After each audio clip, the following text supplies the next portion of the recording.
I died on my 35th birthday in a studio apartment with peeling wallpaper and a broken heater, alone with $17 in my bank account. The irony wasn't lost on me, even as my vision blurred and my chest tightened with what I now know was a massive heart attack brought on by years of stress, malnutrition, and the kind of bone-deep exhaustion that comes from working 3 jobs just to survive. My phone, a cracked Android I'd bought used 5 years ago, sat on the floor just out of reach, buzzing with a notification. Through the haze of dying, I could make out the preview of a text from my mother. Melissa's book won another award. You must be so proud of what your sacrifice made possible. That's what killed me, I think. Not the heart attack itself, but that message. That final, casual reminder that my entire life had been reduced to a footnote in my younger sister's success story. The sacrifice. The supportive older sister who gave up everything so the golden child could shine. I tried to laugh, but my lungs wouldn't cooperate. 20 years. I'd spent 20 years in a holding pattern of poverty and dead-end jobs. Because I'd dropped out of college at 19 to work full-time so Melissa could finish her undergraduate degree without loans, then her master's, then her PhD, then her postdoc. The family had promised, sworn on everything holy, that once she finished, once she was established, they'd help me go back to school. That was 16 years ago. The last thing I saw before the world went dark was that text message, and the last thought I had was a bitter, poisonous thing. I hope it was worth it.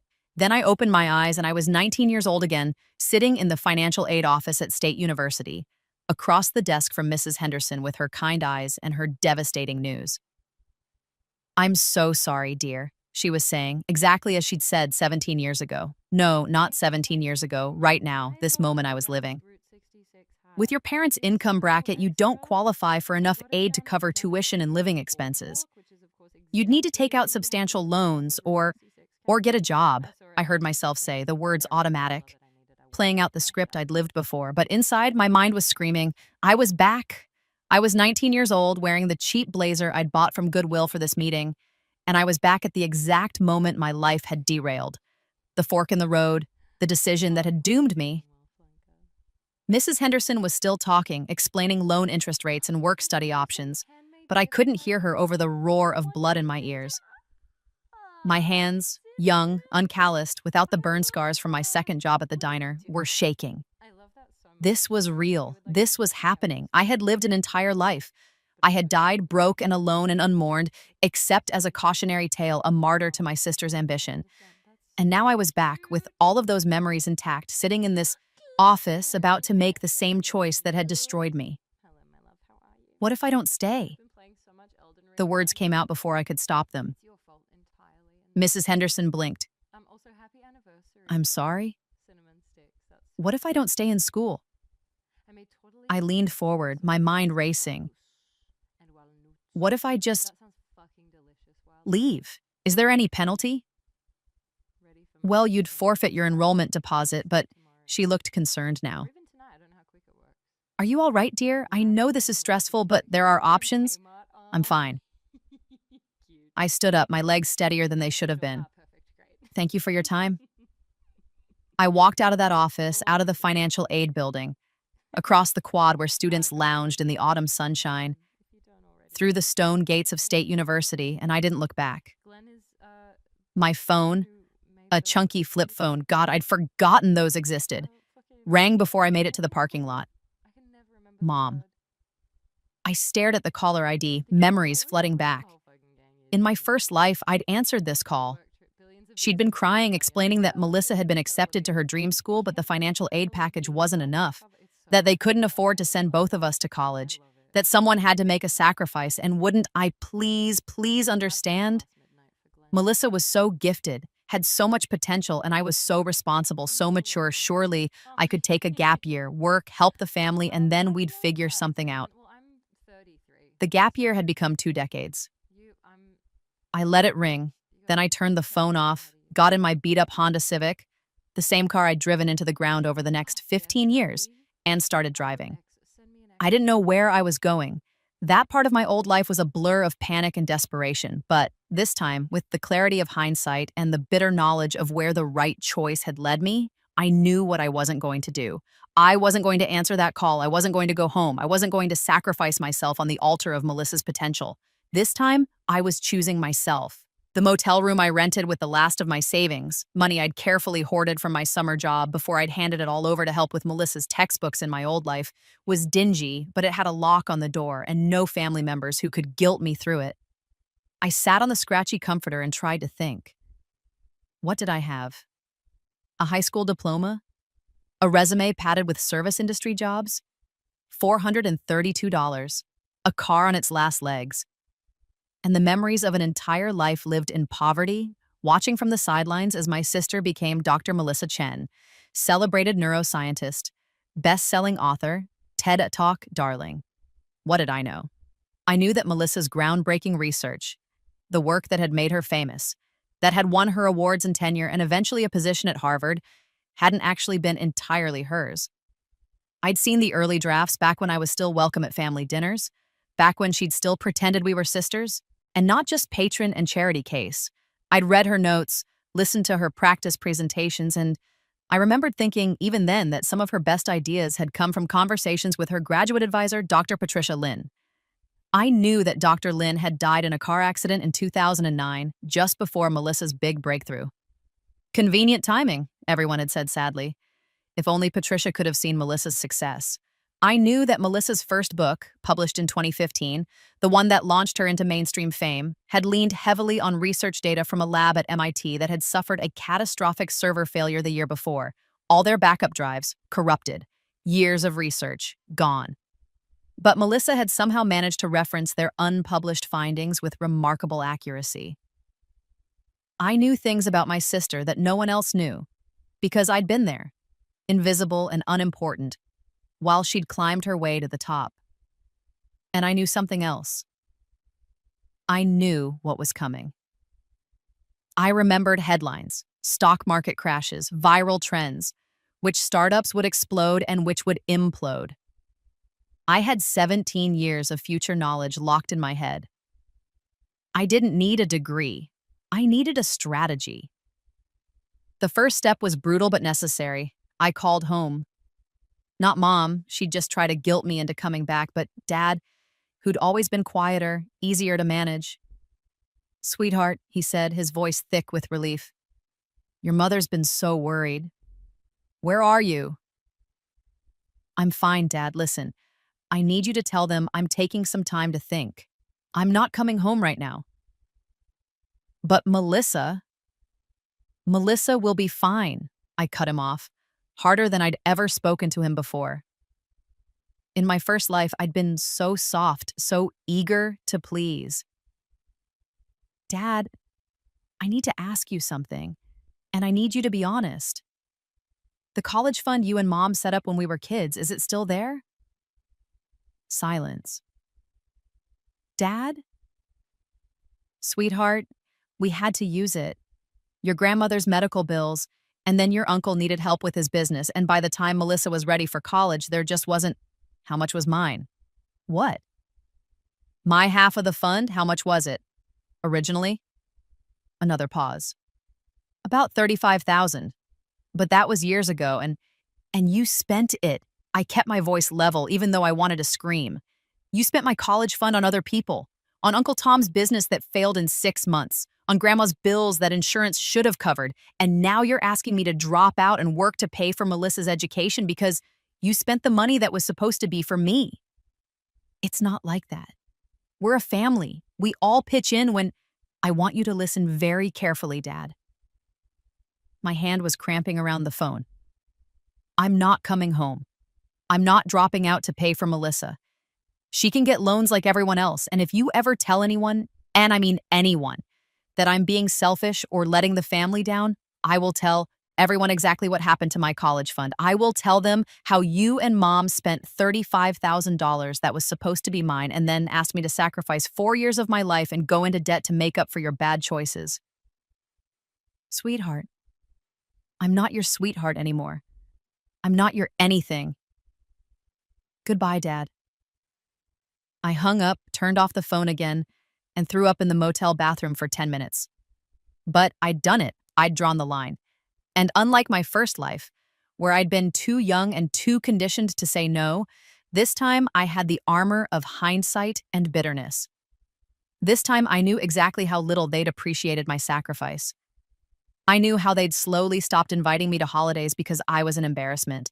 I knew how Melissa would write in her acknowledgments years later, thanking my parents for their unwavering support without once mentioning my name. So, fuck them. I had $400 and a head full of winning lottery numbers. Actually, I didn't. That was the frustrating thing. I'd never paid much attention to lottery numbers in my first life, too busy working myself to death. But I did remember other things. I remembered that in 2006, a little company called Tesla would have its initial internal discussions. I remembered that Bitcoin would emerge in 2009, worthless at first, a joke among tech enthusiasts. I remembered that Apple would release the iPhone in 2007, revolutionizing everything. I remembered which movies would be massive hits, which scandals would break, which celebrities would implode. I remembered that in 2008, the housing market would collapse and the economy would crater. And I remembered that the people who saw it coming, who bet against the market, who positioned themselves correctly, made fortunes. I just needed to survive until then. The problem was immediate. I was 19, with no degree, no connections, and very little money. In my first life, I'd worked retail, food service, eventually scraping my way into an administrative assistant position at a medical office where I'd stayed for 12 years, watching younger, more educated people get promoted around me. This time, I needed to be smarter. I spent 3 days in that motel room, barely eating, making lists and plans. I needed money, fast. I needed skills that would pay well without requiring a degree. And I needed to position myself somewhere, somehow, where I could capitalize on what I knew was coming. The answer came to me at 2 a.m, staring at the water-stained ceiling. Real estate. In my first life, I'd watched the housing bubble inflate with a mixture of envy and despair. I'd seen friends, people my own age with college degrees and real jobs, buying houses they couldn't afford, riding the wave of easy credit and rising property values. And then I'd watched it all come crashing down in 2008, destroying lives and fortunes. But I also remembered the people who'd survived, the ones who'd gotten out before the crash or who'd positioned themselves to buy cheap in the aftermath. Real estate agents who'd pivoted from selling overpriced McMansions to helping banks process foreclosures. Flippers who'd bought crashed properties for pennies on the dollar and held them until the recovery. You didn't need a college degree to get a real estate license. You just needed to pass a test. I used the motel's ancient computer, 25 cents for 15 minutes of internet, to research real estate schools. There was one in the city, a 60-hour course that would prepare me for the licensing exam. It cost $600. I had $400. So I got a job, not at a diner or a retail store, but at a call center, the kind of place that was always hiring because the work was soul-crushing and the turnover was astronomical. Cold calling people during dinner to sell them credit card insurance. It was miserable, but it paid $12 an hour, decent for 2005, and they didn't care about my lack of college experience. I worked 8-hour shifts, sometimes more, and every spare moment I wasn't working, I was studying. Not just for the real estate exam, though I devoured those materials, but learning everything I could about the housing market. I read economics blogs, housing market reports, anything I could access at the public library, and I saved. Every dollar that didn't go to my motel room or the cheapest food I could survive on went into a coffee can under the bathroom sink. My mother called 73 times in those first 2 months. I never answered. She left voicemails that progressed from worried to angry to guilt-tripping to eventually just resigned. Melissa called twice, both times leaving curt messages telling me I was being immature and hurting the family. I deleted them all. In early December, I scraped together enough for the real estate course. I signed up, attended every class, and absorbed the information like a sponge. It helped that I'd done this before, not the coursework, but the general experience of learning something new while exhausted and stressed. I'd spent 20 years pushing through fatigue, and this time I had the advantage of knowing it would pay off. I passed the licensing exam on my first try in January 2006. Now came the hard part. Actually breaking into real estate. Real estate I'd learned in my first life from watching HGTV during sleepless nights in my studio apartment was all about connections. It was about who you knew, what neighborhood you specialized in, how well you could network. Successful agents came from families in the business, or they had college degrees and social polish, or they had wealthy friends who became their first clients. I had none of that. What I did have was a willingness to work every open house in the city, a comfort with rejection from my months of cold calling, and the knowledge that the market was about to go absolutely insane. Applied to every real estate brokerage in a 50-mile radius. Most ignored me.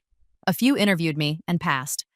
But finally, a small agency, Rogers and Associates, run by a tired-looking man named Bill Rogers, who was about 5 years from retirement, took a chance. "I'll be honest," he told me, looking over my bare-bones resume. "You don't have the background I usually look for. No college, no sales experience except telemarketing. But you passed the exam on your first try, and you're willing to work weekends. I'll give you a desk and a phone. The rest is up to you." The desk was in a corner of a cramped office that smelled like stale coffee and desperation. The phone was a landline that I'd have to share with 2 other junior agents. The commission split was 70-30, with the agency taking the 70. I didn't care. I was in.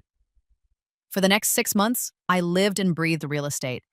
I worked every open house I could find, even for other agents, just to meet potential clients. I door-knocked in neighborhoods where properties were about to list. I called expired listings and for sale by owner ads. I smiled until my face hurt, and I pitched myself as the hungry young agent who would work harder than anyone else. And slowly, painfully, I started to get clients. My first sale was in March 2006, a small starter home for a young couple who'd been pre-approved for way more than they should have been. In my first life, I would have been happy for them, would have thought it was wonderful that they were achieving the American dream. Now, with the knowledge of what was coming, I felt like I was selling them a ticking time bomb. But I needed the commission, and they were going to buy regardless. So I smiled, and I processed the paperwork, and I collected my $2,147 check, 30% of a 3% commission on a $178,000 house, and felt like I'd won the lottery. I saved every penny I could, living on ramen and ambition. My motel room became an apartment. Still small, still dingy, but mine. I bought a cheap laptop and spent my evenings researching, planning, preparing. By the end of 2006, I'd closed 15 deals. Small ones mostly, but they added up. After taxes and expenses, I had about $30,000 in the bank, and I knew exactly what to do with it. The stock market in 2006 was still riding high. Housing prices were climbing month over month. Everyone was convinced the good times would never end. Credit was loose, banks were giving mortgages to anyone with a pulse, and the phrase subprime lending was something only economics wonks cared about. But I knew what was coming. I'd lived through the crash, watched the economy implode, seen the ripple effects destroy lives. The question was, how could I profit from it? In my first life, I'd read articles about the investors who'd shorted the housing market, who'd essentially bet against it, buying financial instruments that would pay out when mortgages defaulted and housing prices collapsed. They'd been called crazy, irresponsible, unpatriotic. And then they'd made billions while everyone else lost everything. The problem was I didn't understand the complex financial instruments involved. Credit default swaps, synthetic CDOs. I'd read about them, but I had no idea how to actually trade them. And even if I did, you needed serious capital and connections to access those markets. What I could do was prepare for the aftermath. I kept working in real estate through 2007, even as I started to notice the signs that everyone else was missing. Inventory was increasing. Days on market were extending. The clients I was seeing were stretched thinner and thinner, with increasingly creative mortgage products to help them afford overpriced houses. In June 2007, I listed my first property that didn't sell. The sellers, a flipper couple who'd been riding the wave, kept lowering the price, getting more desperate. We finally closed in September at a $15,000 loss from their purchase price 2 years earlier. "It's just a blip," everyone said. The market's correcting. It'll bounce back. I knew better. In October 2007, I stopped selling. I told Bill Rogers I was taking a break, maybe going back to school. He was disappointed, but understood. I'd been a decent producer for him, and the market was getting weird anyway. What I actually did was wait. I lived off my savings, kept my expenses minimal, and watched the market like a hawk. In November, a major lender went bankrupt. In December, foreclosures started to tick up. By January 2008, the cracks were becoming fissures, And in March 2008, Bear Stearns collapsed. That was when I made my move. I'd spent months identifying targets, neighborhoods that had been overdeveloped, streets where half the houses had been bought with subprime mortgages, properties that would flood the market when the default started. I researched tax records, mortgage data, anything public I could access. And then I waited for the foreclosures. They came like a wave. By summer 2008, the banks were so overwhelmed they were practically giving houses away. Properties that had sold for $300,000 in 2006 were going for $150,000, then $120,000, then less. I started buying in September, not to live in. I was still in my dingy apartment, saving every penny, but as investments. I bought foreclosed properties at auction, cash only, the kind that needed work, houses that other buyers were too scared or too broke to touch. My first purchase was a 3-bedroom ranch that had sold for $245,000 in 2006. I bought it for $67,000, cash. It needed new carpet, paint, some minor repairs. I did the work myself, YouTube tutorials and elbow grease, and listed it as a rental for $1,200 a month. It rented in 2 weeks. I bought another and another. By the end of 2008, I owned 5 rental properties, all cash purchases, all producing income. The market was still falling, wouldn't bottom out until 2011, but I didn't care. I wasn't trying to flip them. I was building a portfolio. And then, in November 2008, I diversified. Bitcoin wouldn't launch until January 2009, but I could prepare. I spent November researching cryptocurrency, understanding the technology, setting up the digital infrastructure I'd need. And then, in early 2009, when Bitcoin launched and each coin was essentially worthless, fractions of a penny, I bought 50,000 of them for less than $500. Everyone thought I was insane. The few people who even knew about Bitcoin treated it like a joke, monopoly money for tech nerds. I knew that by 2017, each Bitcoin would be worth over $19,000. But that was still 8 years away, and I couldn't just wait around. I kept working, kept buying properties as the market bottomed out, kept building my rental portfolio. By 2010, I owned 14 properties, all producing income, all appreciating slowly as the market began its recovery. I was 24 years old, and I was a millionaire on paper. And I hadn't spoken to my family in 5 years. The first time I heard about Melissa again was in 2011. I was at a coffee shop taking a rare moment to relax when I overheard 2 women at the next table. "Did you hear? Dr. Chen is speaking at the university next week. The neuroscientist, she's brilliant." My hand froze halfway to my coffee cup. Oh, I read her paper on neural plasticity. Fascinating stuff. She's only 30, already being talked about for major awards. I pulled out my phone, an iPhone now. I'd bought myself one of the first models in 2007 and searched for my sister's name. Dr. Melissa Chen, PhD, Neuroscience 2009, currently a postdoctoral researcher at Johns Hopkins, author of 17 published papers, 3 of them in Nature and Science, rising star in her field. She'd done it. She'd achieved everything the family had sacrificed me for. I looked at her faculty photo, polished, professional, smiling confidently at the camera, and felt absolutely nothing. No, that wasn't true. I felt vindicated. Because while she'd been grinding through graduate school and her postdoc, living on a $32,000 stipend, and drowning in the academic pressure cooker, I'd been building an empire. I searched for my parents next. Still in the same house based on public records. Dad was retired now. Mom was working part-time at a library. Solidly middle class, comfortable, but not wealthy. They'd bet everything on Melissa being their meal ticket, their retirement plan, the investment that would pay off. I wondered if it had.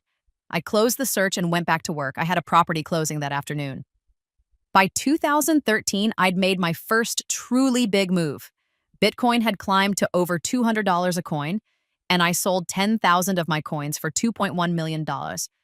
I kept the remaining 40,000, knowing they'd go much higher. With that $2.1 million, I started a property management company, Chen Properties LLC, not because I particularly wanted to share a name with my family, but because it was my name too, and I'd earned it. I hired staff. I expanded beyond residential rentals into small commercial properties. I bought a mixed-use building downtown, renovated it, and turned the ground floor into hip retail spaces while keeping the upper floors as high-end apartments. I was 27 years old, and I was running a multi-million-dollar real estate business, and I still didn't have a college degree. That fact amused me more than it probably should have. All those years, everyone had insisted that I needed a degree to succeed, that without one, I'd be stuck in dead-end jobs forever. My mother had cried about how I was ruining my potential. My sister had called me short-sighted.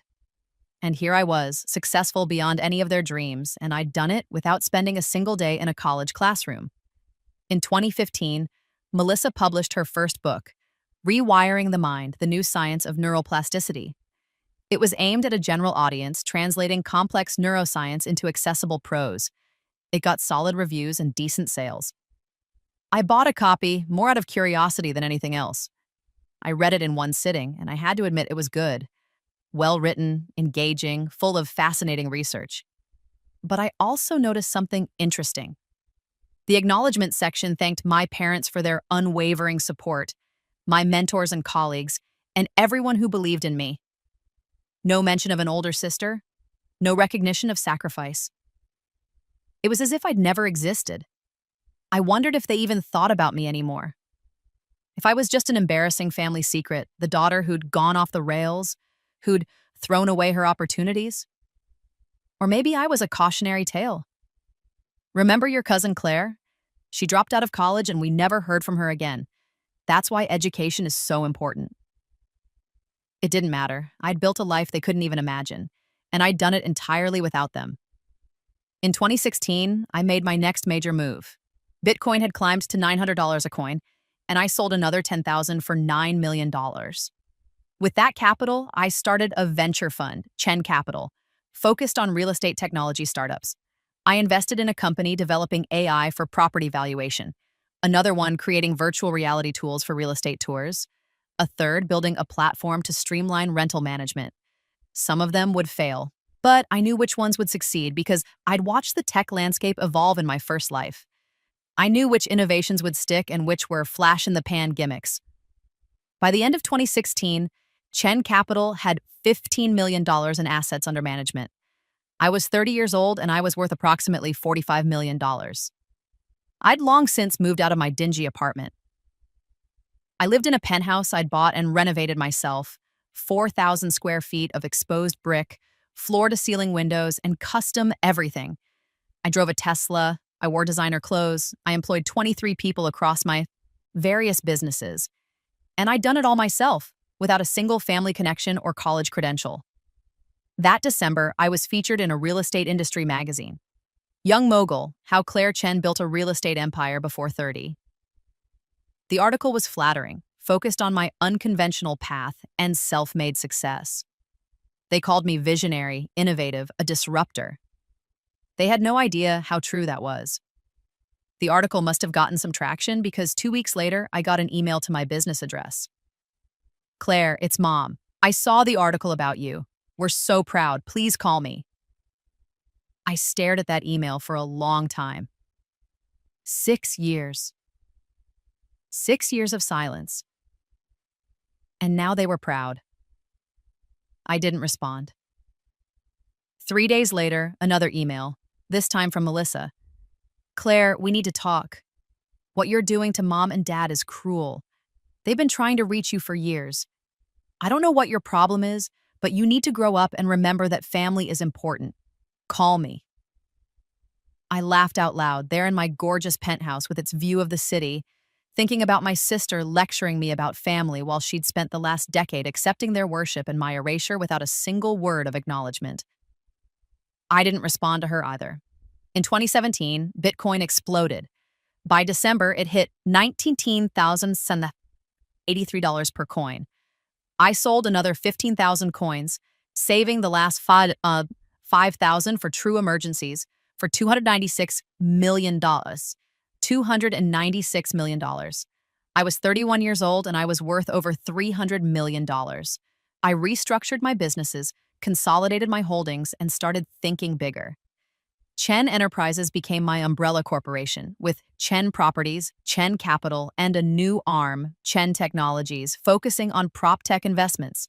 I bought a second building downtown and converted it into my headquarters. I hired a CFO, a COO, and a full executive team.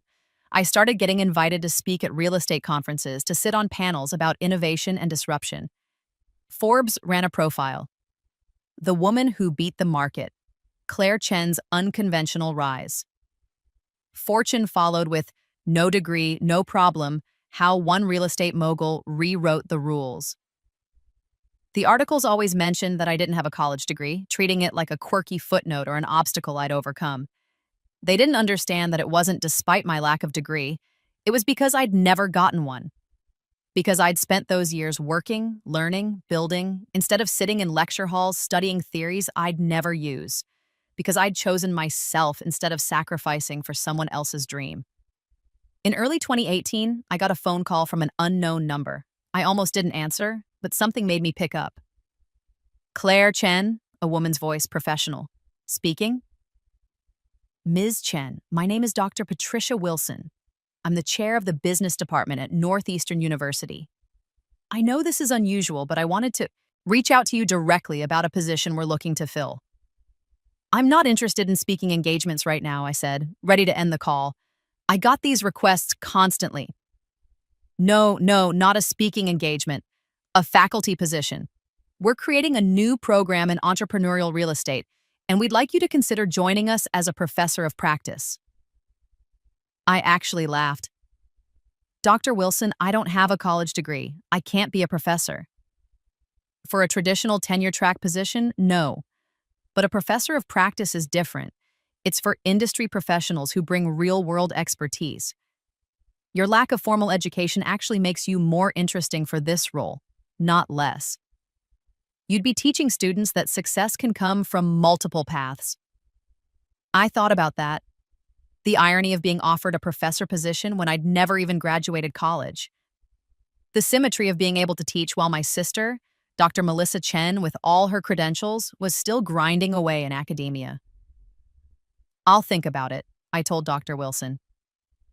I didn't take the job. I was too busy building my empire. But it stayed with me, that offer. The recognition that I'd succeeded so thoroughly that even academia, that bastion of credentials and formal education, was willing to bend its rules for me. In 2019, Melissa's career hit a new high. She was recruited to Harvard, offered an associate professorship with tenure track. It was a big deal. Harvard didn't hire early career faculty often, and certainly not with a direct path to tenure.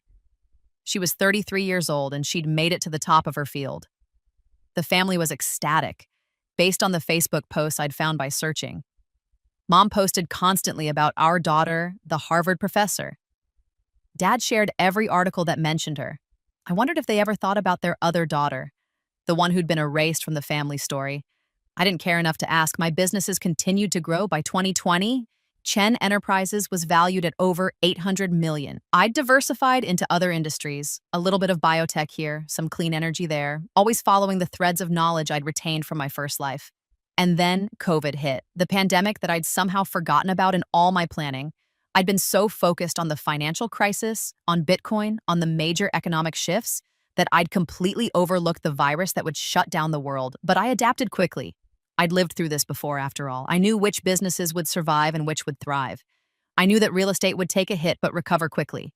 I knew that certain types of tech companies would explode. I pivoted my portfolio, made strategic investments, and when the dust settled, Chen Enterprises was valued at $1.2 billion.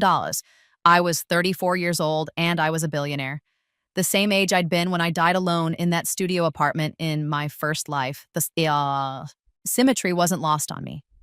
In late 2020, I got another email from Melissa. Claire, I don't know if you'll even read this, but I'm getting married next spring. I'd like you to be there. I know we haven't talked in years, and I know you're angry about something, but you're still my sister. Mom and Dad miss you. I miss you. Please think about coming. I read that email 3 times, looking for the apology that wasn't there. Looking for any acknowledgement of what had happened, any recognition of how I'd been treated. There was nothing.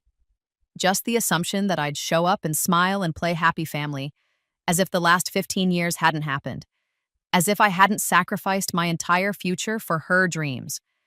as if I hadn't been erased from the family story the moment I stopped being useful. I deleted the email.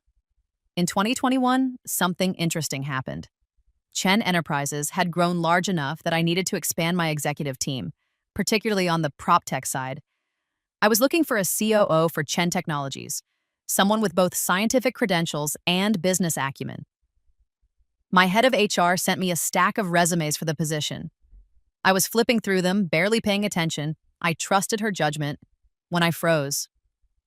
Dr. Melissa Chen, PhD, currently Associate Professor of Neuroscience at Harvard University, seeking opportunities in industry, particularly at the intersection of neuroscience and technology. My sister had applied to work for me. I read her resume 3 times, unable to quite believe it. She'd listed her impressive academic credentials, her publications, her awards. And then, at the bottom, a note. Interested in transitioning from academia to industry, particularly interested in applications of neuroscience to artificial intelligence and human-computer interaction. She had no idea. She'd applied to Chen Enterprises, a company she must have heard of given its gaze and media presence, without realizing that it was my company, that Claire Chen, CEO, was her estranged sister. Or maybe she did know, and this was her way of reaching out. Either way, it was perfect. I called my head of HR. "This one," I said, tapping Melissa's resume. "Bring her in for an interview." "Are you sure? Her background is pure academic research. No industry experience, no business training." "I'm sure. I want to meet her." The interview was scheduled for a Tuesday afternoon in February. I prepared for it like I was preparing for battle, which, in a way, I was.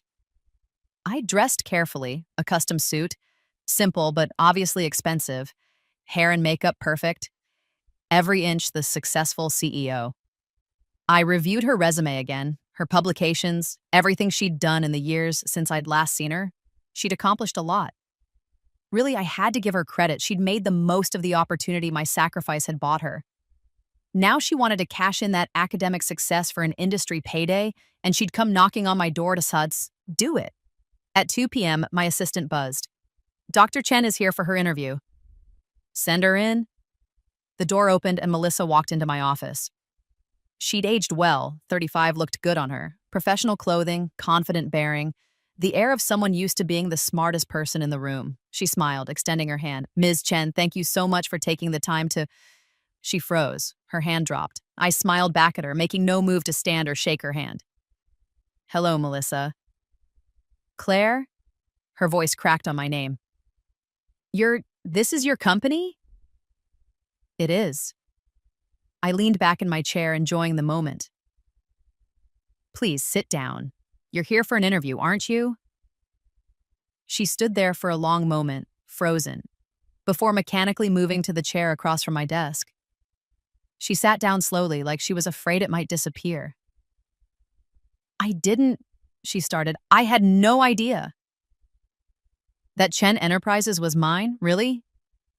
You didn't look into the company before applying?" "I did, but I thought the articles always just said Claire Chen, and that's not an uncommon name." "I never imagined—" She stopped, staring at me. "What are you doing here? How are you? This is a billion-dollar company." 1.2 billion, actually, as of our last valuation. "But you didn't even go to college. You dropped out. You worked in retail or something. I don't understand." There it was. The fundamental disconnect. In her mind, I was still the sacrifice, the footnote, the sister who'd failed to launch. She couldn't comprehend that I'd not only launched but soared past her. "I didn't drop out," I said calmly. I chose not to enroll. There's a difference. And I didn't work in retail. I worked in real estate. Built a portfolio, made some good investments, expanded into other industries. The usual entrepreneurial path.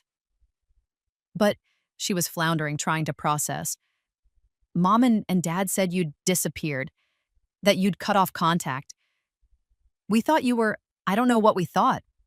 That you were struggling, that you'd made bad choices. And you never once tried to find out, to check if I was okay?" I kept my voice neutral, conversational. In 15 years, you never thought to do more than send a couple of emails? She flushed.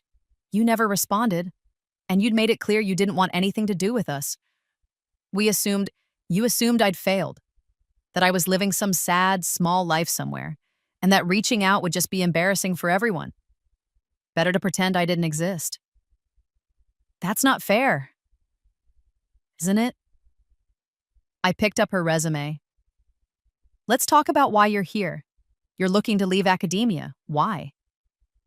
She blinked at the change of subject, clearly still reeling. The academic job market is tough. Even with tenure, the salary is limited. And I'm interested in applied research, in seeing my work have real-world impact. Industry offers opportunities that academia doesn't. Translation: she'd maxed out her earning potential as a professor and wanted to cash in. Academic salaries topped out around $200,000 for full professors at top universities. Industry could offer double or triple that, plus stock options. And you're interested in Chen Technologies specifically because your company's at the forefront of prop tech innovation. I've been following your work with AI and predictive analytics. I think my background in neuroscience and cognitive science could bring a unique perspective to human-computer interaction in real estate applications. It was a good pitch. She'd clearly done her homework on the company, even if she hadn't realized who owned it. Walk me through your research experience, I said. What are your major contributions to your field? She relaxed slightly on familiar ground. She talked about her work on neuroplasticity, on how the brain rewires itself in response to experience, about her studies on learning and memory, on cognitive enhancement, on the applications to education and rehabilitation. She was smart. I'd always known that. Her research was genuinely impressive, her understanding deep and nuanced. She'd earned her position at Harvard, her publications, her reputation. She'd just done it at my expense. Interesting, I said when she finished. And you think this translates to technology? How? She launched into a detailed explanation of how understanding neural patterns could improve AI design, how cognitive science principles could create more intuitive user interfaces, how memory research could inform data architecture. I let her talk, watching her come alive as she discussed her work. This was what she was good at, what she'd spent 15 years building expertise in, while I'd been building a business empire. I have to admit, she said, winding down, this is surreal. I still can't believe you're... She gestured around the office. All of this. Why, because I don't have a PhD? No, that's not... She stopped. Okay, yes, partly. You have to understand, Claire, in our family, education was everything. You were supposed to go to college, get a degree, build a career that way. When you left, we all thought that I was throwing my life away. Yes. And did you ever question that narrative? I asked quietly. Did you ever think about why I left? About what was happening before I walked away? She shifted uncomfortably. Mom said you'd had some kind of breakdown, that the pressure of college was too much. I laughed, bitter and sharp. Is that what she told you? What else was it supposed to be? Melissa, do you remember the college fund Mom and Dad set up for us? Of course, they used it for my education. I was lucky. I graduated without loans because of it. It was supposed to be for both of us, I said. $35,000 each. They spent my half before I even graduated high school. And then, when you got into college, they asked me to drop out and work to help pay us for your education, to make up for the money they'd spent that was supposed to be mine. She stared at me. They didn't. Call Dad and ask him. It's all true. They spent my college fund on other things, and then they asked me to sacrifice my education for yours.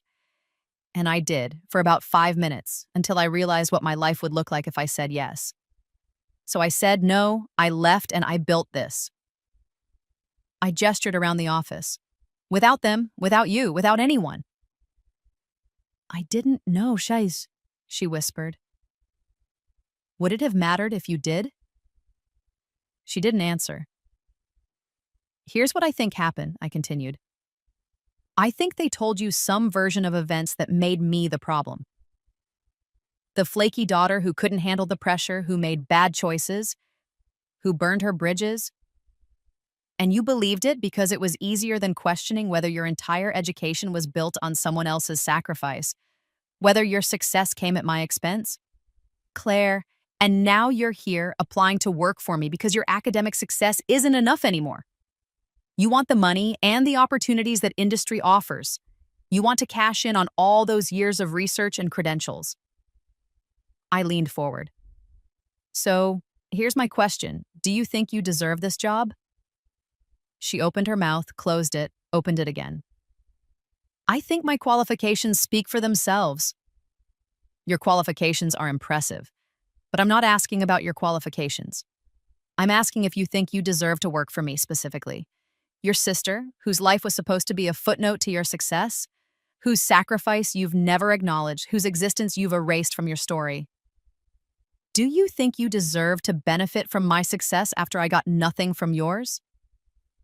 I thanked the family in my acknowledgments, she said weakly. The family, not me specifically, never me. Because that would require acknowledging that your perfect success story has a dark side, that someone paid for your opportunity. She looked down at her hands. What do you want me to say? I want you to be honest. With me and with yourself. Why are you really here?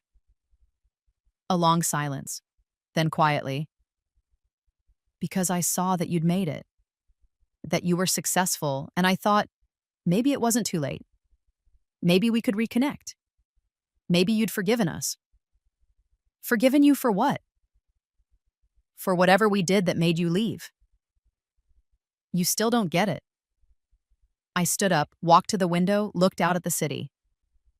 You didn't do anything, Melissa. That's the problem.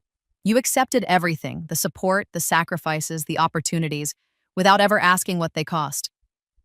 You let our parents erase me from the family story because it was convenient.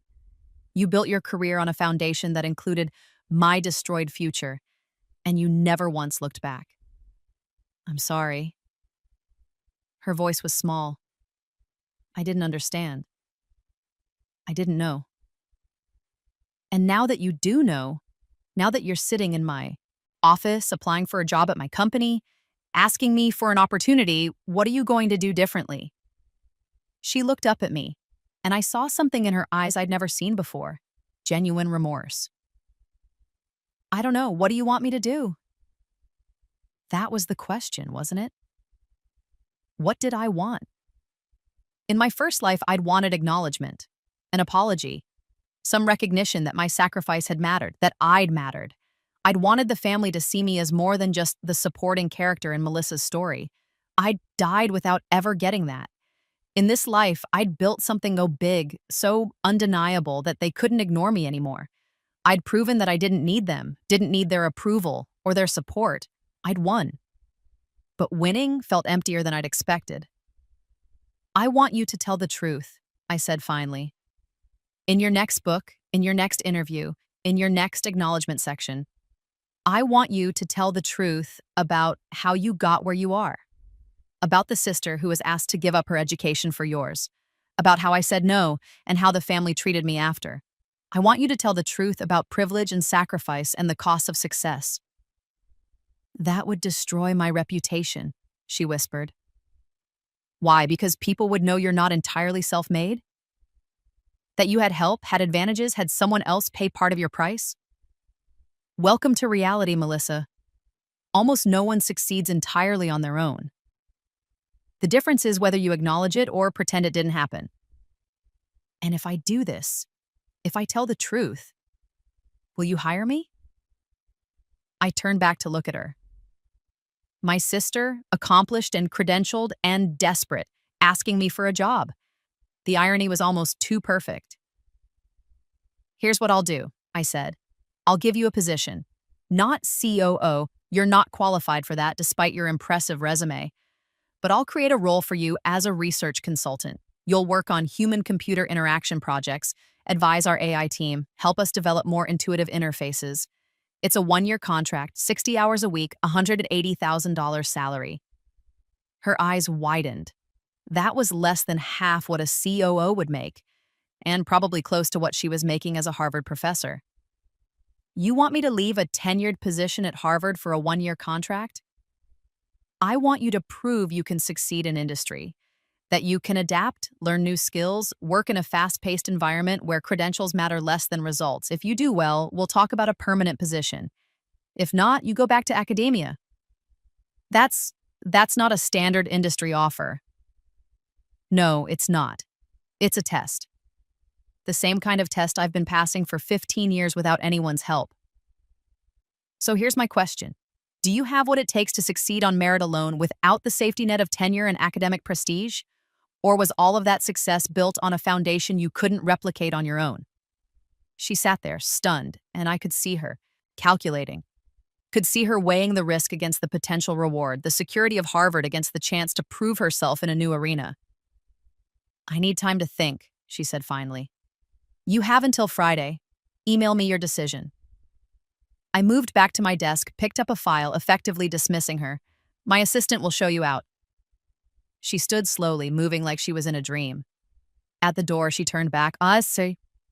Claire, yes? I really am sorry, for whatever it's worth. We'll see, I said. Actions matter more than words. Show me you mean it. She left. I sat in my office for a long time after she was gone, staring out at the city I'd conquered. Was I being cruel? Probably.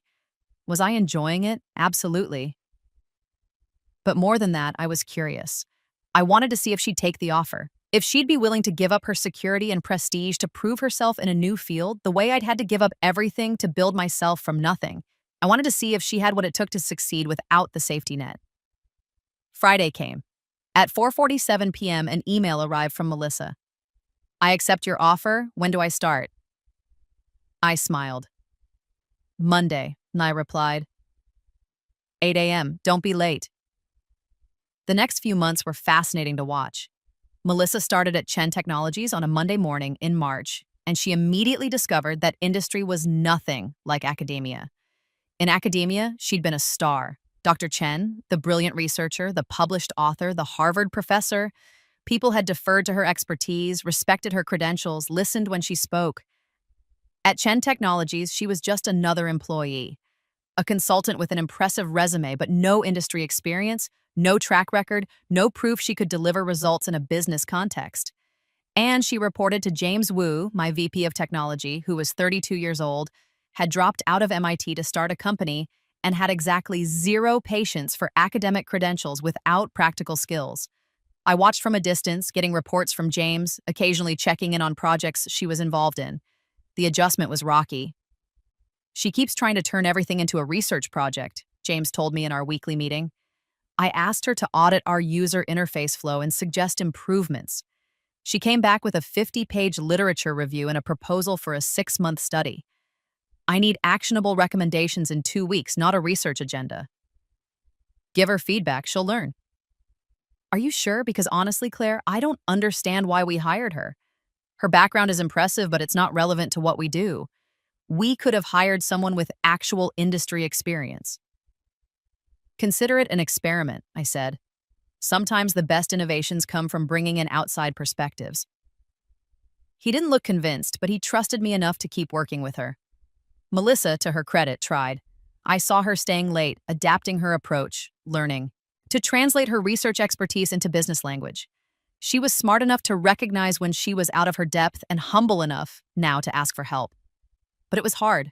I could see it in the tight lines around her eyes when I occasionally passed her in the hallway, in the way she hunched over her computer, in the stress she radiated. Welcome to the real world, I thought. Welcome to working without a safety net. In May, we had our first major project review for the AI interface work Melissa had been consulting on. She'd been working with our development team to implement cognitive science principles into our property matching algorithm, trying to make it more intuitive and user-friendly. The presentation was in our main conference room with the entire executive team present.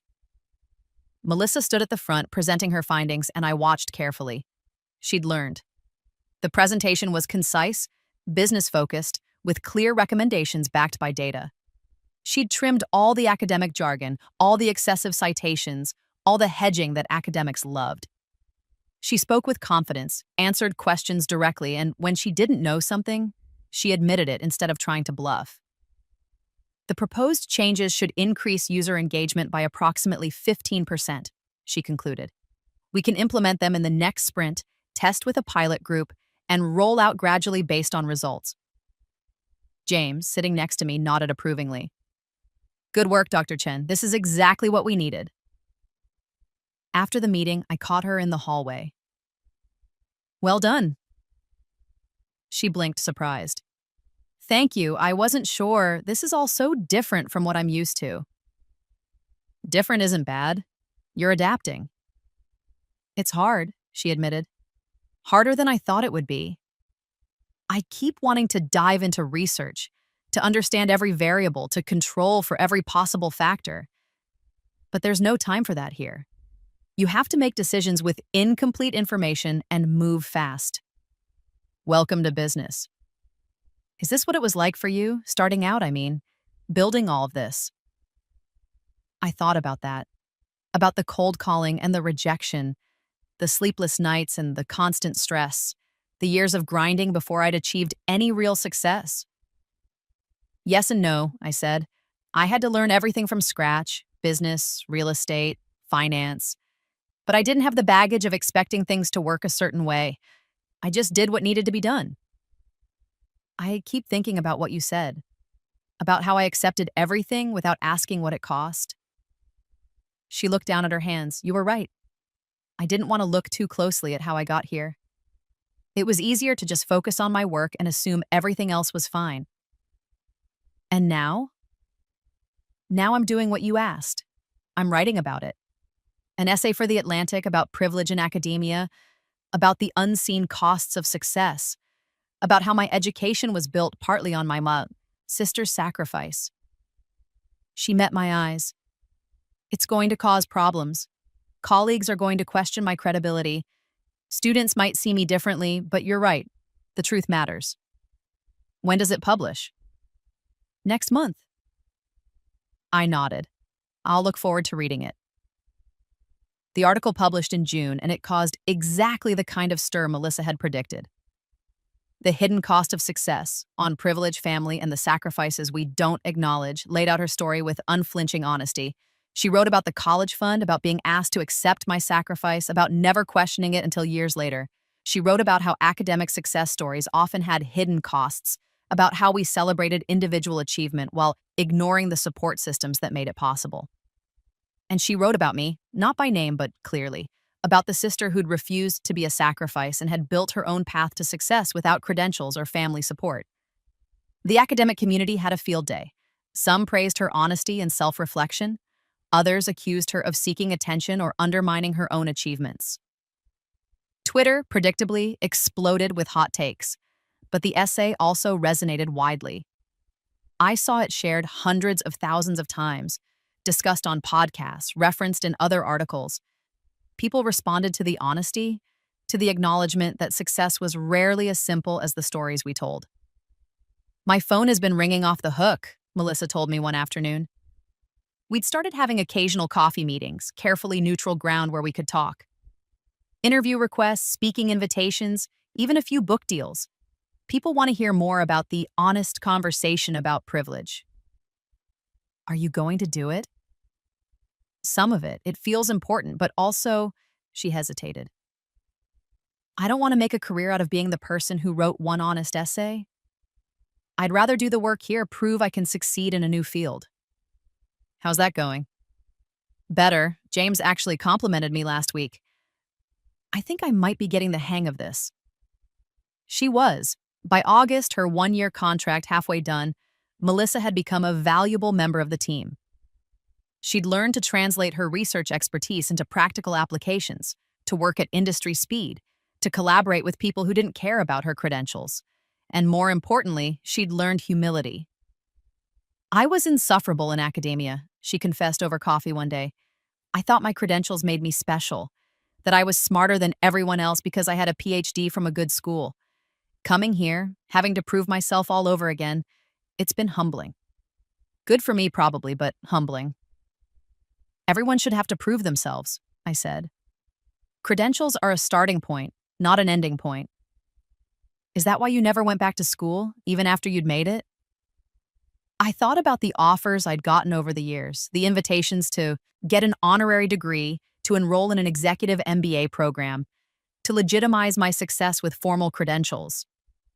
Partly, on the partly, I said, but mostly because I didn't need to. I'd already proven that I could succeed without a degree. Going back would have felt like admitting that I'd been wrong, that credentials mattered more than results, and I didn't believe that. Do you ever regret it, not having that experience? The college experience? I shook my head. Not really. I learned what I needed to learn, and I did it in the real world where mistakes had actual consequences. That's worth more than any lecture hall. But the connections, the network, I built my own network, my own connections. And I did it without owing anyone anything or having to maintain relationships with people I met at age 18. I looked at her directly. Melissa, you're still thinking like credentials are the only path to success. They're not. They're one path. I took a different one. A harder one. Maybe. But it was mine. In October, Melissa's one-year contract was coming up for renewal. James had already told me he wanted to keep her on, possibly in a more permanent role. She's become one of our best consultants, he said, a son. The team loves working with her. Her recommendations have consistently improved our products, and she's learned to operate at industry speed. I'd like to offer her a 2-year contract with a significant raise, maybe even start transitioning her into a management role. What do you think she's worth? Given her contributions? I'd say $250,000 plus stock options. That was a substantial raise from her starting salary and more than she'd been making at Harvard. It was also a recognition of actual value delivered, not just credentials. Offer her 3 years, I said, and $300,000, plus a VP title, VP of Research Science. Let her build a team, develop a long-term research agenda that aligns with our business goals. James raised his eyebrows. That's generous. She's earned it, and more importantly, she's proven she can succeed here. Reward that. The offer was made. Melissa accepted. And for the first time in our adult lives, I felt like we were on even ground. Not because she was working for me, that was satisfying, but it wasn't the point. But because she'd finally experienced what I'd experienced, having to prove herself without a safety net, having to build something from scratch, having to face the possibility of failure. She'd grown from it, and maybe, finally, we could have something resembling a real relationship. In November, my mother called. Not emailed, called directly to my cell phone, which she shouldn't have had. Before you hang up, she said quickly when I answered, please just listen for a minute. I waited. Melissa told us everything. About the college fund, about what we asked you to do, about why you left. Her voice was thick with emotion.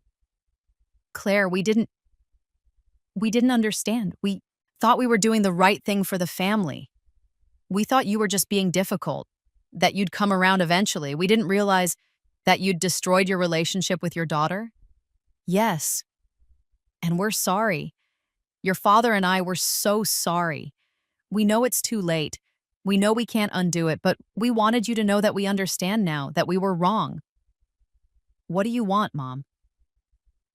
Nothing. I wanted to apologize and to tell you that we're proud of you, of what you've built. Melissa showed us articles about your company, and we had no idea. You've done so much, accomplished so much, and we weren't there for any of it. We're sorry for that too. I closed my eyes, feeling the weight of it. The apology I'd wanted for so long finally given, and it felt like nothing. Too little, too late. I appreciate you calling, I said finally. But I don't know what you want me to do with this. I don't want anything. I just wanted you to know, and if you ever want to talk, to reconnect, we'd like that. But if not, we understand. We owe you that much. After she hung up, I sat with my phone in my hand, processing. They were sorry. They understood now. Melissa had told them the truth, and they'd finally seen what they'd done. And I felt nothing. No triumph, no satisfaction, no sense of vindication. Just a vague sadness for what could have been, and a grateful relief for what was. I called Melissa. "Mom called me," I said when she answered. "I know, I told her to wait, but it's fine. I just wanted to thank you for telling them the truth. I know that wasn't easy. It was necessary. They needed to understand. And I needed to say it out loud to stop pretending the past didn't matter." She paused. "Are you going to forgive them?" "I don't know. Maybe eventually, but not yet. They apologized because they finally understood the consequences of their choices, not because they thought they were wrong at the time." "That's not the same thing as genuine remorse?" "Fair enough. For what it's worth, I think they do genuinely regret it. But you're right, they only understood after seeing what you became. If you'd stayed poor and struggling, they probably never would have questioned their choices." "Exactly. So what now?" "Now," I thought about it. "Now we keep moving forward. You keep building your career. I keep building my company. We figure out what kind of relationship we can have, if any." "I'd like that," she said softly. "I'd like to be your sister again. For real this time." "Then keep proving it. Not with words, but with actions." "I will." By 2023, Chen Enterprises had expanded into 8 countries and was valued at over $2 billion. I'd been named one of Forbes' most powerful women, invited to speak at Davos, and featured on the cover of Fast Company. And through it all, I'd never gotten a college degree. The media loved that angle. Every article mentioned it, usually in the first paragraph. Claire Chen, the billionaire entrepreneur without a college degree. As if my lack of formal education was the most interesting thing about me, rather than everything I'd built despite it. But I understood why it resonated. In a world that told everyone they needed a degree to succeed, I was proof that there were other paths, that credentials weren't destiny, that sometimes the best education came from taking risks, making mistakes, and learning in the real world. I'd given dozens of talks by this point, at conferences and universities and corporate events. And the question that always came up was, "Do you ever regret not getting your degree?" My answer evolved over time, but by 2023, I'd settled on this. No, because the path I took, the one without a degree, without formal education, without anyone's support, made me who I am. It taught me to be resourceful, to be independent, to trust my own judgment. If I'd gone to college, if I'd followed the traditional path, I wouldn't have built this company. I wouldn't have taken the risks I took. I would have been trained to think inside the box, and everything I've done has required thinking outside it. But don't you think education is valuable? Of course, but there are many kinds of education. Formal schooling is one kind, learning by doing is another, reading voraciously is another, finding mentors is another. The key is to never stop learning, never assume you know everything. Credentials can give you a head start, but they're not a substitute for curiosity and persistence. And then, inevitably, what about your sister? She has a PhD and now works for you. How does that feel? My sister is an incredibly talented researcher who decided to transition from academia to industry. She works for Chen Technologies because she's earned her place here through her contributions and her ability to apply her expertise in practical ways. Her degree got her in the door for an interview, but her results are what kept her here. That's true for everyone we hire. I never mentioned the backstory in public. That was between us. But privately, I'd sometimes think about the symmetry of it all. How in my first life I'd sacrificed for Melissa's education, and it had destroyed me. How in this life I'd refused to sacrifice, and it had saved me. How she'd climbed to the top of academia with credentials and prestige, and I'd climbed higher in business with nothing but determination and knowledge of what was coming.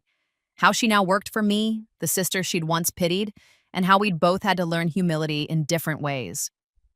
In December 2023, Chen Enterprises held its annual holiday party, a massive event for all our employees and their families. I usually gave a speech at these things, thanking everyone for their hard work and outlining our vision for the coming year. This time, I decided to tell a story. When I was 19, I began, standing on the small stage in front of 300 people. I was faced with a choice. I could stay in college and accumulate debt, or I could leave and help my family. I left, but not for the reasons everyone thought. I left because I realized that the traditional path, college, degree, career, wasn't the only path, and I decided to take a risk on myself. I saw Melissa in the crowd, watching intently. For years, people told me I was making a mistake, that without a degree, I'd never succeed, that I was throwing away my potential. And I won't lie, there were moments when I doubted myself, when the path I'd chosen seemed impossibly hard, and I wondered if they were right. But I kept going. I learned by doing. I made mistakes, and I learned from them. I took risks that terrified me, and slowly, piece by piece, I built something. Not because of credentials or connections, but because I refused to give up. Now, I'm not telling you this to say that college is worthless. It's not. Many of you have degrees and they've served you well, but I'm telling you this to say that there are many paths to success, that your worth isn't determined by where you went to school or what letters come after your name, that what matters is what you do with the opportunities you're given, however you find them. This company exists because I took a risk, because I believed in myself when no one else did. And my hope is that working here, you all feel empowered to take your own risks, to trust your own judgment, to build something that matters to you, whatever that looks like. So thank you. Thank you for being part of this journey, for taking risks with me, for believing in what we're building together. Here's to another year of proving that success comes in many forms. The applause was thunderous, but as I stepped down from the stage, I caught Melissa's eye. She was crying quietly, and she mouthed two words, "Thank you." I nodded. Not forgiveness, not yet, but acknowledgement. Understanding, the beginning maybe, of something new. Later that night, after the party wound down, Melissa and I found ourselves on the balcony of the venue, looking out at the city lights. "That speech," she said, "it was about more than just your business journey. Everything's about more than one thing. I've been thinking about what you said, about how I accepted everything without questioning what it cost. And you're right, I did. I was so focused on my own path that I never looked around to see who was paying for it. You were young. We both were. That's not an excuse. I should have known better. I should have questioned it. Maybe, but you know now, and you've been making different choices." She nodded. "I've been thinking about writing a book. Not about neuroscience, but about this, about what it really takes to succeed, the hidden costs and compromises, the people who help us, and the people who get left behind, about how we need to be honest about all of it, not just the triumphant parts. Will you tell our story? If you'll let me. The whole story, including how wrong I was, including how you succeeded despite everything." I thought about it, about seeing our story in print, public and permanent. "Yes," I said finally. Tell it all." "Even the hard parts?" "Especially the hard parts. That's where the truth is." We stood there in silence for a while. Two sisters who'd taken such different paths and ended up in such unexpected places. "I still can't believe you built all this without a degree," she said eventually. I laughed. "I still can't believe you gave up tenure at Harvard to work for me." "Best decision I ever made. Scarier than anything I did in academia, but better." "Why?" "Because for the first time, I'm succeeding on my own merit, not on credentials or reputation. Because I'm learning to take risks, to think differently. Because I'm finally understanding what you understood all along, that the traditional path isn't the only path, that sometimes the best thing you can do is create your own way forward. And what are you going to do with that understanding?" She smiled. "Build something new, just like you did." Looking back now from the vantage point of 2025, I can see how perfectly it all worked out. How the rebirth that gave me a second chance also gave me the knowledge I needed to build an empire. How refusing to sacrifice myself saved me in ways I couldn't have imagined. How my sister, who once represented everything I'd lost, became someone I could respect and even tentatively trust. Chen Enterprises is now worth $3.8 billion. I'm 39 years old and I've accomplished more than I ever dreamed possible in either lifetime. I've built a business that employs over 1,500 people that's changed how an entire industry operates. That's made me one of the most successful entrepreneurs of my generation. And I've done it all without a college degree. Melissa is now the VP of Research Science at Chen Technologies, leading a team of 20 researchers and developers. She's published 3 papers in industry journals, spoken at major tech conferences, and been instrumental in several of our biggest innovations. She's also written her book, The Hidden Price, Rethinking Success, Privilege, and What We Owe Each Other, which became a bestseller and sparked important conversations about how we talk about achievement. We have coffee every few weeks. We're not as close as sisters probably should be. There's still too much history, too much pain that can't be entirely erased. But we're building something, a relationship based on mutual respect rather than family obligation, based on who we are now rather than who we were supposed to be. My parents and I are speaking again, tentatively. Once a month, I call them, and we have careful conversations about nothing important. They're still uncomfortable with what happened, still struggling to reconcile their actions with their self-image, as good parents. But they're trying, and that's something. I've been thinking lately about what I want to do next. Chen Enterprises is established, successful, running smoothly. I have good people running day-to-day operations. I could step back, enjoy my success, focus on other things. I've been approached about starting a venture capital fund focused on founders without traditional credentials, people who, like me, are building something outside the usual paths. The idea appeals to me, helping others who are taking risks, who are building without a safety net, who are proving that there are many ways to succeed. Or maybe I'll write my own book, not a business memoir, the world doesn't need another one of those, but something about alternative paths to success, about how we've created a society that treats college as mandatory, that acts like a degree is the only valid credential, and how that's limiting and unfair and untrue, about how I built a billion-dollar company without ever setting foot in a college classroom, and what that means for how we think about education and success. About how the best revenge isn't just succeeding, it's succeeding so thoroughly that you rewrite the rules. I think about my first life sometimes, about the woman I was, dying alone in that studio apartment, having sacrificed everything for a family that never appreciated it, about how bitter and small that life was, how wasted. And then I look at my life now, at the empire I've built, the success I've achieved, the choices I've made, at how I took the same starting point and created something entirely different just by choosing myself instead of sacrificing for others, at how my sister, the one who benefited from my sacrifice in that first life, now works for me. Not because I demanded it or engineered it for revenge, but because she genuinely wanted to transition to industry, and my company was the best place for her to do it. The irony is perfect. The symmetry is satisfying. But more than that, the reality is better than any revenge fantasy I could have imagined. Because I didn't just succeed. I didn't just build wealth or a company or a reputation. I built a life on my own terms. I proved that the traditional path, college, degree, career, isn't the only way. I showed that sometimes the best thing you can do is refuse to sacrifice yourself for someone else's dream and instead chase your own. And in doing so, I created something real, something lasting, something that will outlive me and continue to change how people think about success and education and what's possible. I never got a degree. My family made me drop out to support her PhD. After Rebirth, she works for me, and I couldn't be happier about how it all turned out because this time I chose myself, and that made all the difference.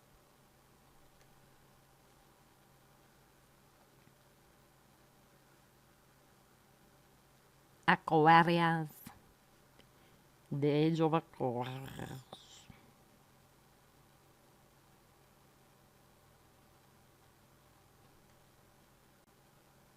A wonderful season. Yeah, not bad.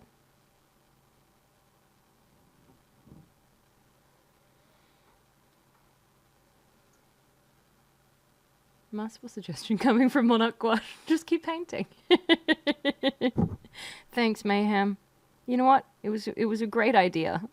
You had a really good idea when you said just keep painting. That was awesome. Thank you. I'll trust your advice forever and ever and ever now. You've never led me astray so far. I appreciate that.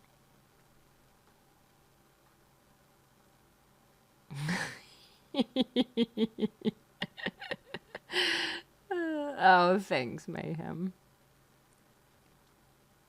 I'm trying to figure out, it's like you have to, these ones, like I want to make sure that you can tell that some are foreground, you know. I'll figure it out. Yeah.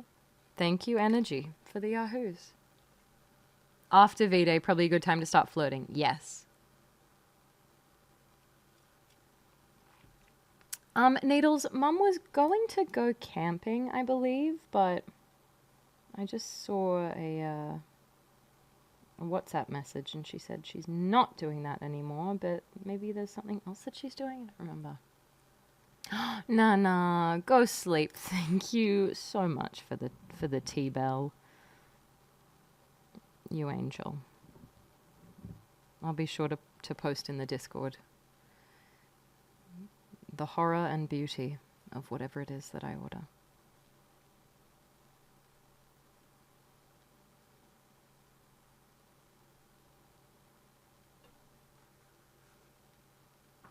Is that Devil's Tower?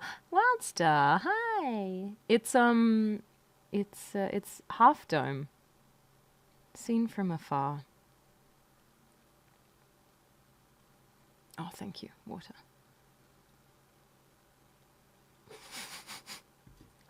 Did someone say Claire Obscure? They didn't, as far as I recall. But you know, my mind and my ears are fallible, so maybe they did. Was it you? Did you say it? Did you say Claire Obscure?